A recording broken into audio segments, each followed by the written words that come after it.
Everyone, I am Dishu. Welcome back to my channel story time. इस channel पे daily मैं आपसे मिलती हूँ मोटिवेशनल स्टोरीज के साथ। आज भी आपसे मिली हूँ एक नई मोटिवेशनल इंटरेस्टिंग स्टोरी के साथ, जिसका टाइटल है हमारा ज्ञान और हमारा अज्ञान। चलिए शुरू करते हैं अपनी आज की स्टोरी। स्वामी विवेकानंद जी हमारे आदर्श हैं। उनकी कहानियां हमें मोटिवेट करती हैं, प्रेरणा देती हैं, और उनका जो स्वभाव है बहुत मिलनसार है। जो स्वामी विवेकानंद जी का जो स्वभाव है वो इतना मिलनसार है कि वो दूसरे व्यक्तियों का कभी बुरा नहीं करते और हमेशा अच्छा ही सोचते हैं। उनका विनम्र स्वभाव है। उनका मानना है कि ईश्वर के बनाए हुए हम सभी लोग एक समान हैं। कि उनके अंदर ये भावना नहीं है कि वो गरीब है, मैं अमीर हूं, वो छोटा है, वो बड़ा है, वो नीची जात का है, वो ऊंची जात का है। नहीं, उनके जो स्वभाव में है इस तरह की बातें हैं ही नहीं। वो रंग रूप, पहनावे, खान पान, ऊंच नीच, इसमें कोई भेद नहीं रखते। इनके बारे में वो सोचते ही नहीं है। एक बार उन्होंने प्लान बनाया कि वो अपने देश के रीति रिवाज, धर्म व अन्य भिन्नताओं को दूसरे लोगों के साथ या दूसरे देश में जाकर उनको शेयर करेंगे और मतलब उनका प्रचार करेंगे, बताएंगे कि हमारे देश में तो ऐसा होता है, हमारे देश में इस तरह की चीजें हैं। तो उन्होंने अमेरिका जाने का प्लान बनाया। उन्होंने सोचा कि अगर मैं इस तरह की भावना दूसरे, जो मेरे अंदर अच्छी क्वालिटी है, अगर मैं दूसरे लोगों को दूंगा, उनको बताऊंगा हमें एक साथ रहना चाहिए, एकजुट होकर काम करना चाहिए, तो उससे हमारे देश का अच्छा निर्माण होगा। और उन्होंने ये भी दूसरों को बताया कि हमें एकता से ही रहना चाहिए, मतलब यूनिटी बनाकर रहना चाहिए। ये नहीं कहना चाहिए, ये नहीं सोचना चाहिए कि वो इस लेवल के हैं, वो छोटे हैं, वो नीच जात के हैं। ऐसा नहीं होना चाहिए, हमें सबको इक्वल ही समझना चाहिए। अब अमेरिका जाने से पहले उन्होंने सोचा कि जब मैं इतना अच्छा काम करने जा रहा हूं तो मेरे को माँ शारदा का आशीर्वाद लेकर आगे बढ़ना चाहिए। अगर मैं एक ये नेक काम कर रहा हूं तो मुझे माँ शारदा के आशीर्वाद से ही अपना काम शुरू करना चाहिए। तो वो माँ शारदा के पास गए उनसे आशीर्वाद लेने। तब माँ शारदा ने उनसे कहा, अच्छा तुम जा रहे हो ये काम करने? तो उन्होंने कहा, हाँ जी, मैं आपके पास आपका आशीर्वाद लेने आया हूं कि मैं इस काम में कामयाब रहूं, लोगों को अपने देश की भिन्नताओं, रीति रिवाजों का अच्छे से प्रचार कर सकूं, उनको बताऊं कि हमें एकजुट रहना चाहिए, हमें हमारे अंदर जो ज्ञान है, जो बातें हैं, जो अच्छे विचार हैं, वही हमें दूसरों को देने चाहिए। तो स्वामी विवेकानंद जी को माँ शारदा ने कहा, चलो तुम ना मुझे वो चाकू उठाकर दे दो। स्वामी विवेकानंद जी ने वैसा ही किया जैसा माँ शारदा ने कहा था। उन्होंने चाकू उठाया और माँ शारदा जी को दे दिया। तो उन्होंने कहा, चलो ठीक है, मैंने आपको ये पकड़ा दिया है, क्या मैं अब जा सकता हूँ? मुझे जाने की अनुमति है? तो माँ शारदा ने कहा, हाँ तुम जा सकते हो।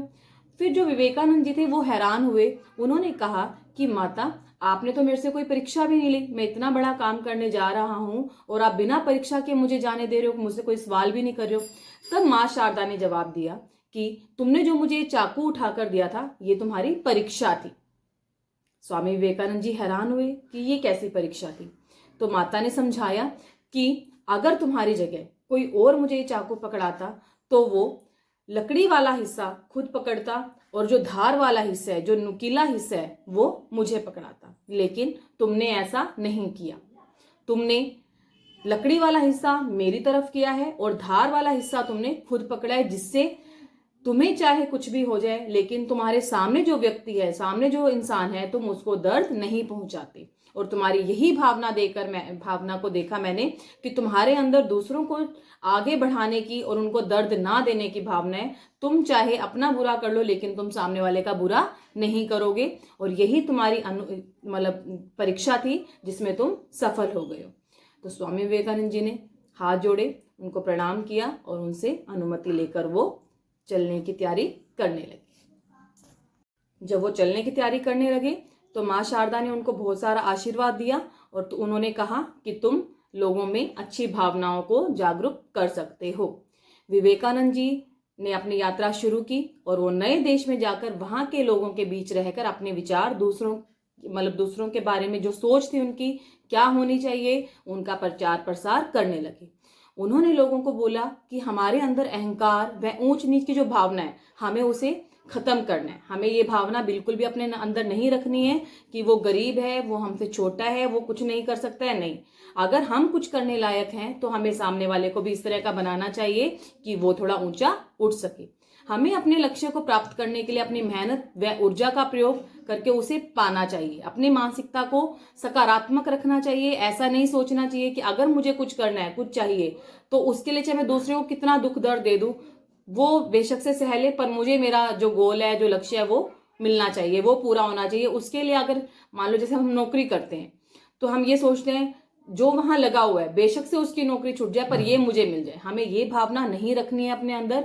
ये सोचना है कि मुझे अपने लक्ष्य को प्राप्त करने के लिए और मेहनत करके अपनी ऊर्जा को और बढ़ाकर ये काम करना है। ये नहीं सोचना है कि दूसरे को गिराकर हम ऊपर आगे की तरफ बढ़ सकते हैं। हमें पहले अपने आप को इतना अच्छा बनाना है, अपने भीतर से गलत विचारों को निकालना है, तभी हम आगे किसी और व्यक्ति को अच्छा बना सकते हैं, बता सकते हैं उसको। वो हमारे से, जैसे अगर हम कुछ अच्छा करेंगे तो सामने वाला देखेगा कि देखो इस व्यक्ति की जो विचार है, जो भावनाएं हैं, वो कितनी पॉजिटिव है, ये किसी का बुरा नहीं सोचता है। तो सामने वाला आपको देखकर ही सीखेगा।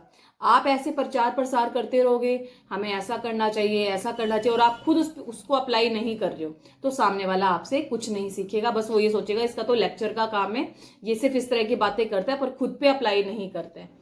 जब वो हमें खुद करते हुए देखेगा कि नहीं इसका मन भावना बहुत अच्छी है, तो सामने वाला भी आपको उसी तरह ट्रीट करेगा, और यही चीजें एक चैन की तरह आगे बढ़ेंगी और दूसरे लोग भी इस तरह से अपने व्यवहार को अच्छा बनाएंगे।